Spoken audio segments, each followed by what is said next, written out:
வணக்கம் தோழர்களே! நான் உங்கள் வெங்கடாச்சலம். நமது ஆலம் லைட் யூடியூப் சேனல்ல இன்றைக்கு என்ன பார்க்க போறோம் அப்டின்னா, 25 நாட்களை கடந்த இந்த தாவேகா அரசுல என்னெல்லாம் நமக்கு சாட்டிஸ்ஃபேக்ஷன் இருக்கு, திருப்திகரமாக இருக்கிறதா தாவேகா ஆட்சி என்ற தலைப்புல தான் இன்னைக்கு நம்ம பேசப் போறோம். வாங்க நிகழ்வுக்குள்ள போலாம். இதுவரைக்கும் நீங்க ஆலம் லைட் யூடியூப் சேனல சப்ஸ்கிரைப் பண்ணலன்னா சப்ஸ்கிரைப் பண்ணுங்க. இந்த வீடியோ உங்களுக்கு பிடித்திருந்தா லைக் பண்ணுங்க, ஷேர் பண்ணுங்க. இந்த வீடியோ குறித்த கருத்துக்கள கீழ கமெண்ட் பாக்ஸ்ல கமெண்ட் பண்ணுங்க. 60 ஆண்டு காலமாக தமிழ்நாட்டை ஆட்சி செய்த இரு பெரும் திராவிட கட்சிகளை வீழ்த்தி தாவேகா அரியணை கட்டிலில் ஏறியது எல்லோருக்குமே வியப்பு.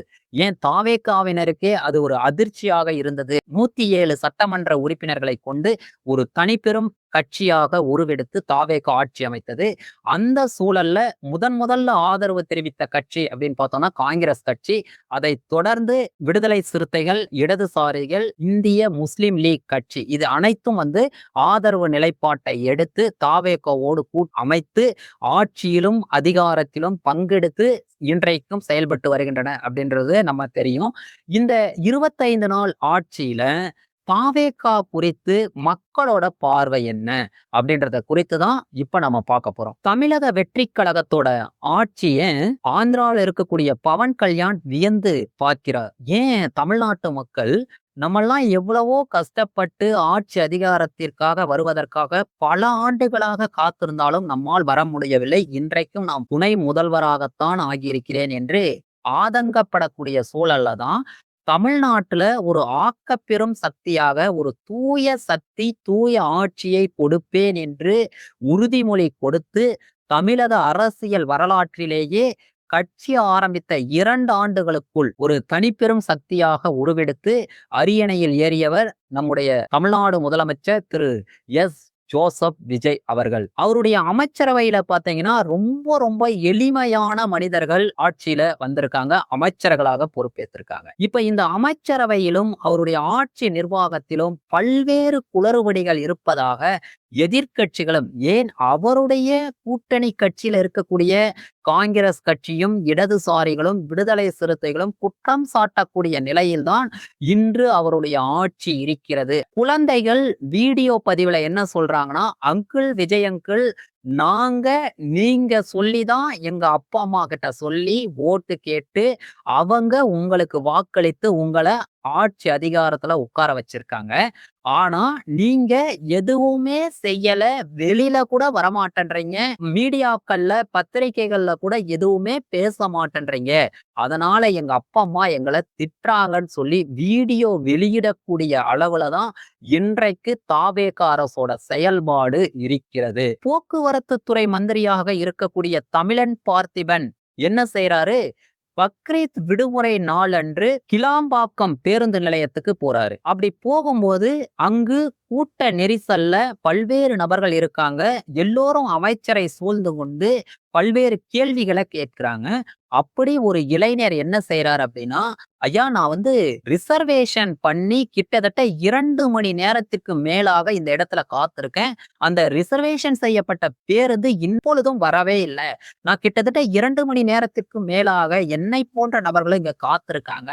பேருந்து இல்லாம ரொம்ப அவதிப்படுறோம்னு சொல்லும் போது அதற்கான உரிய பதில அவர் தராம அந்த இளைஞரை அழைத்து, ஐயா நீங்க சாப்பிட்டீங்க தானே, நீங்க நல்லா சாப்பிட்டிருக்கீங்க, நான் இன்னும் சாப்பிடவே இல்லை, இது என்ன பதில் என்ற விமர்சனம் அந்த இடத்துல இருக்கிறவங்க எல்லோரையும் முகம் சுளிக்க வைக்கக்கூடிய ஒரு பதிலை ஒரு போக்குவரத்து துறை அமைச்சர் தருகிறார் என்றால் எவ்வளவு வேதனைப்பட வேண்டிய விஷயம் அப்படின்றத நம்ம பார்க்க முடிகிறது.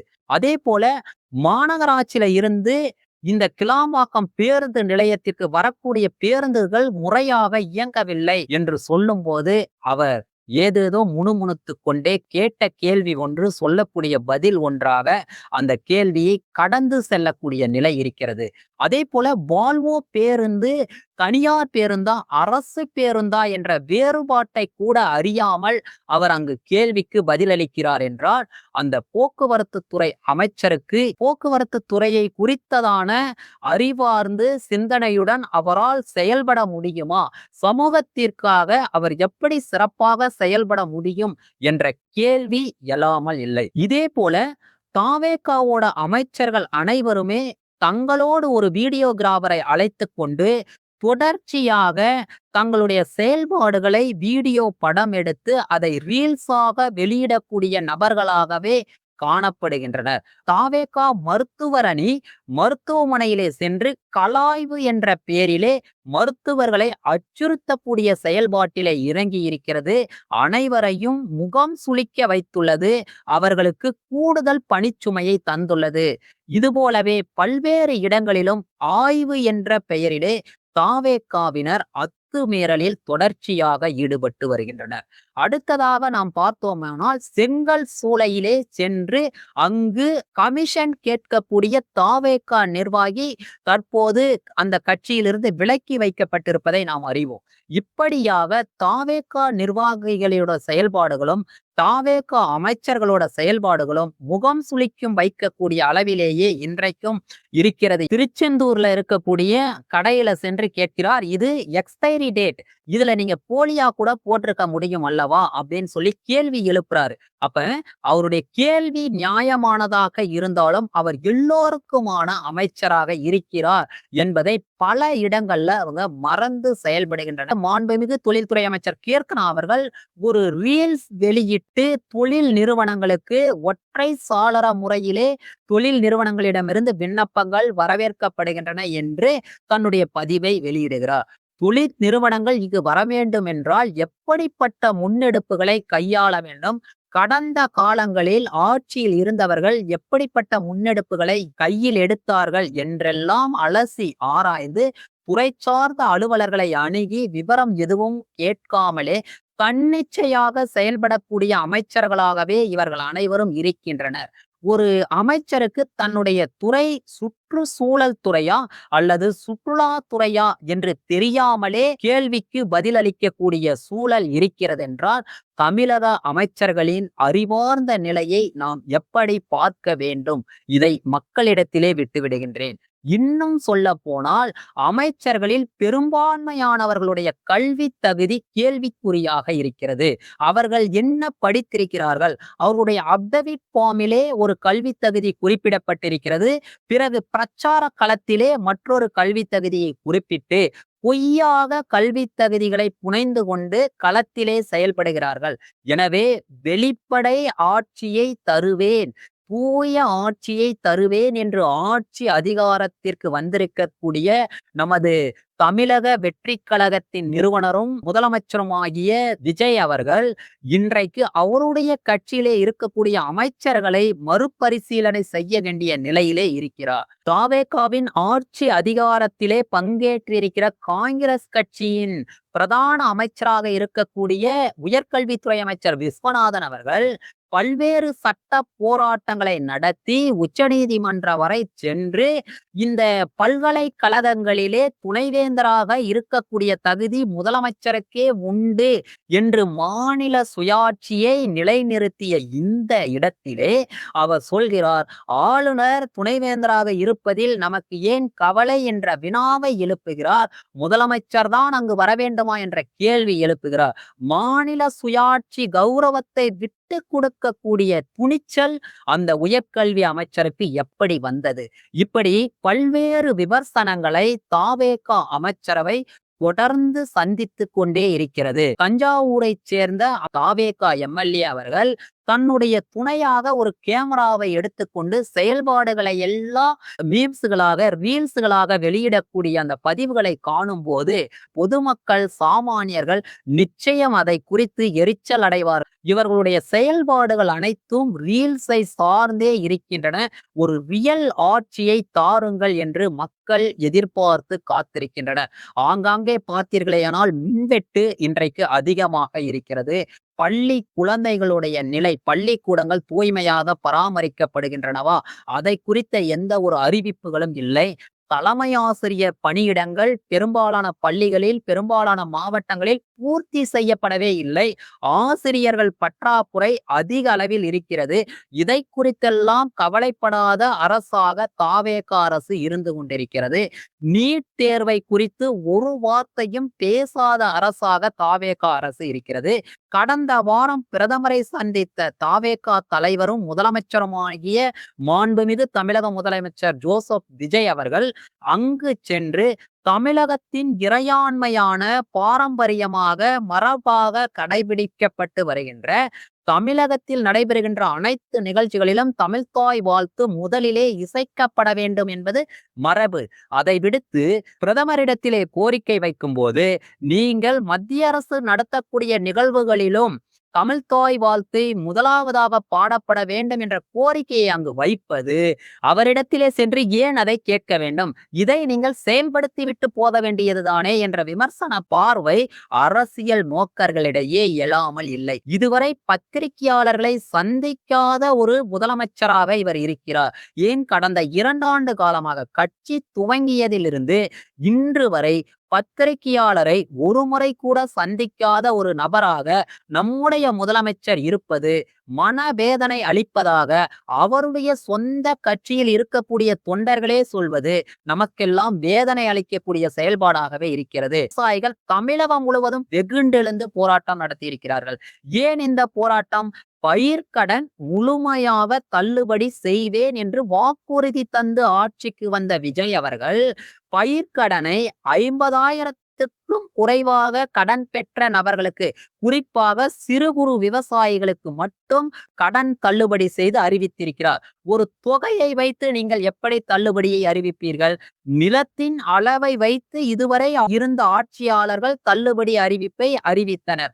ஆனால் நீங்கள் மாத்திரம்தான் 50,000 வைத்திருந்தால் நான் முழுமையாக தள்ளுபடி செய்கிறேன், 70,000 வரை இந்த தொகை தள்ளுபடி, 80,000 வரை இந்த தொகை தள்ளுபடி, 90,000 வரை இந்த தொகை, குறைந்தபட்சம் 1,00,000 வரை கடன் வாங்கியவர்களுக்கு வெறும் 5,000 ரூபாயை தள்ளுபடி செய்கிறது நம்முடைய தமிழக அரசு. 1,00,000 ரூபாயை செலுத்தக்கூடிய விவசாயிகள் 5,000 ரூபாயை அவர்களால் செலுத்த முடியாதா என்ற எண்ணம் விவசாயிகள் மத்தியில் அவர்களை வெகுண்டெழ செய்திருக்கிறது.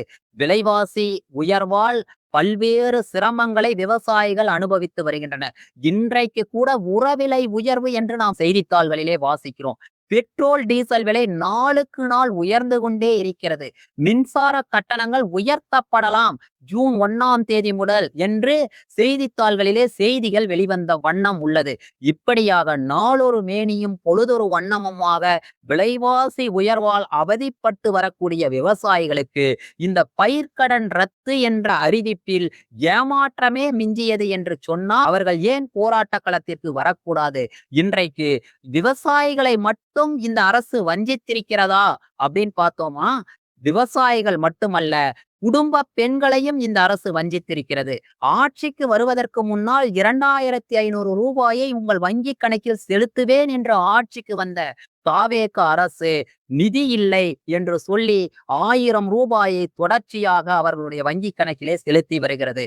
நிர்வாக சிக்கல்கள், நிர்வாக குளறுபடிகள், அதிமுகவை பிளவுபடுத்தி வரும் அரசியல், அதிமுக கட்சியினரில் 4 பேர் தங்களுடைய பதவியை ராஜினாமா செய்து மக்களால் தேர்ந்தெடுக்கப்பட்ட சட்டமன்ற உறுப்பினர் என்ற பதவியை ராஜினாமா செய்து அங்கேயே ஏன் தலைமை செயலகத்திலேயே தாவேகாவில் இணைகிறார்கள், சால்வையை மாற்றிக்கொண்டு. இது எந்த விதத்தில் நியாயம்? பாரம்பரியமாக மரபுகளை கடைபிடித்து வருகின்ற தலைமைச் செயலகத்திலே இப்படி ஒரு காட்சி அரங்கேறலாமா என்ற கேள்வி மக்களிடையே எழாமல் இல்லை.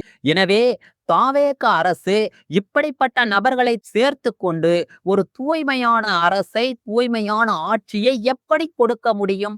நீங்கள் பதவி விலகிய இந்த 4 நபர்களுக்கும் உறுதியாக நான் வருகின்ற சட்டமன்ற இடைத்தேர்தலிலே சீட்டு வழங்க மாட்டேன் என்ற உறுதியை தர முடியுமா என்ற கேள்வியை தூய்மையான ஆட்சியை எதிர்பார்த்து காத்திருக்கக்கூடிய நபர்கள் கேட்காமல் இல்லை. இதற்கு தாவேக அரசு உரிய பதில் அளிக்குமா? இங்கு அதிகாரம் மையம் என்று சொன்னால் அது நான் தான் என்று சொல்லி ஆட்சிக்கு வந்த தாவேகாவோட முதலமைச்சர் விஜய் அவர்கள் இன்று அதிகார மையமாக உருவாக்கி இருக்கின்ற ஆதவை குறித்து கவலைப்படுவாரா? என் ஆனந்தை குறித்து கவலைப்படுவாரா? இப்படி போன்ற கேள்விகள் எழாமல் இல்லை. எனவே தாவேகாவிலும் அதிகார மையங்கள் 3 இடங்களில் உருவாகி இருக்கின்றன. அனைத்திற்கும் மௌனம் காக்கின்ற தமிழக முதலமைச்சர் விஜய் அவர்கள் இதற்கு தன்னுடைய மௌனத்தை கலைத்து பதிலளிக்க வேண்டும் என்பதே அனைவருடைய எதிர்பார்ப்பாகவும் இருக்கிறது. இதைவிட மிகவும் மோசமான ஒரு நிலை இன்றைய தமிழகத்தில் நடந்து கொண்டே இருக்கிறது. பெண்கள் பல்வேறு இடங்களிலே பாலியல் சித்திரவதைகளுக்கு உள்ளாக்கப்பட்டு படுகொலை செய்யப்பட்டு வருகிறார்கள் என்ற வேதனையான செய்தியை அவர் அறிந்திருக்கிறாரா இல்லையா? இன்றைய செய்தித்தாளை எடுத்து வாசிக்கும் போது மனம் பதைபதிக்கிறது. கோயம்பேடு பேருந்து நிலையம் அருகிலே ஒரு பெண் காரிலே ஏற்றி கொலை செய்யப்படுகிற அளவுக்குத்தான் சட்டம் ஒழுங்கு இருக்கிறதா அப்படின்ற கேள்வி இங்கு எழுகிறது. காவல்துறையை தனது கட்டுப்பாட்டில் வைத்திருக்கக்கூடிய தமிழக முதலமைச்சர் அவர்கள் இதை கனிவோடு பரிசீலிக்க வேண்டாமா? சிங்கப்பெண் அதிரடி படையின் மூலமாக பெண்களுக்கு உரிய பாதுகாப்பை அளிப்பேன் என்று சொல்லி ஆட்சிக்கு வந்த விஜய் அவர்கள் சிங்கப்பெண் அதிரடி படையை 2 முறை துவக்குவதாக அறிவித்தார். இன்றைய நாளில் துவக்கப்படும் என்று அறிவித்த போது டெல்லிக்கு சென்று விட்டார் பாரத பிரதமரை சந்திக்க. அந்த நிகழ்வு ஒத்திவைக்கப்பட்டது. பிறகு 2வது முறையாக இந்த சிங்கப்பெண் அதிரடிப்படை துவக்க நாள் இன்று என்று அறிவித்த நாளிலே தன்னுடைய தோழமையான தனக்கு வழிகாட்டியாக இருக்கக்கூடிய சமூக வலைதளங்களிலே தனக்கு ஆதரவு கரம் நீட்டி தன்னுடைய ஆதரவு வீடியோக்களை அதிக அளவில் பதிவேற்றம் செய்யக்கூடிய வர்ச்சுவல் வாரியர்ஸ் என்ற ஊடக பிரிவிலே இயங்கக்கூடிய ஜெகதீஷ் அவர்களுடைய குடும்ப நிகழ்விலே பங்கெடுப்பதற்காக சென்று விட்டார். சரி, இந்த 2 நாட்களிலும் தள்ளி போன இந்த நிகழ்வு ஏன் தள்ளி போனது என்ற விபரத்தை கூட மக்கள் மத்தியிலே ஒரு அறிக்கையாக கூட அவரால் தர முடியவில்லை என்று சொன்னால், மக்களுடைய எதிர்பார்ப்புகளை திரு ஜோசப் விஜய் அவர்கள் பூர்த்தி செய்வாரா என்ற கேள்வி இன்றைக்கு அனைத்து தர மக்களிடமும் எழாமல் இல்லை. திருச்சியிலே தனக்கு வாக்களித்த மக்களை சந்திப்பதற்காக திரு ஜோசப் விஜய் அவர்கள் பொதுக்கூட்டத்திலே பேச இருக்கிறார் மாலை 6 மணிக்கு. காலை 11 மணி அளவில் இருந்தே அங்கு பேருந்துகள் முடக்கப்பட்டு விட்டன. கிட்டத்தட்ட 4 கிலோமீட்டர் பயண தூரத்தை நடந்தே பயணிகள் இந்த பத்திரம் பேருந்து நிலையத்திற்கு வரக்கூடிய சூழல். அதிலே வயதானவர்கள், குழந்தைகள், மருந்து மாத்திரை எடுத்துக்கொள்பவர்கள், பேஷண்ட், முதியோர்கள் என்று இவர்களுடைய நிலையை பார்க்கும்போது கனத்த இதயத்தோடு அதை பதிவு செய்ய வேண்டி இருக்கிறது. 6 குழந்தைகளை வைத்துக்கொண்டு நான் நடந்து வருகிறேன் என்று ஒரு குடும்ப பெண் சொல்கிறார். மூட்டை முடிச்சுகளோடு தலையில் சுமந்து கொண்டு ஒரு விவசாயி வந்து கொண்டிருக்கிறார். வயதான பெண்மணி நடந்து வர முடியாமல் தவித்து கொண்டு நான் மறுபடியும் துறையூருக்கே செல்கிறேன் என்று திரும்பி செல்லக்கூடிய அவல நிலையை இன்றைய செய்தி ஊடகங்களில் பார்க்கும்போது மனம் பதைபதைக்காமல் இல்லை. கடந்த ஆட்சியாளர்களுக்கும் உங்களுக்கும் என்ன வித்தியாசம்? 6 மணிக்கு நீங்கள் வருவதாக இருந்தால் கூட போக்குவரத்தை சரியான இடத்திற்கு அனுப்ப வேண்டும் அல்லவா? பயணிகள் முறையாக அந்த இடத்திற்கு சென்று சேர வேண்டும் அல்லவா? மக்கள் நலனில் அக்கறை காட்டாத எந்த அரசும் நிலைத்ததாக வரலாறு இல்லை. நீங்கள் நினைத்து பாருங்கள். கண்ணு கெட்டிய தூரம் வரை எதிரியே இல்லை என்று சொன்ன அனைத்திந்திய அண்ணா திராவிட முன்னேற்ற கழகத்தின் நிலை இன்று என்ன என்பதை சிந்தித்து பாருங்கள்.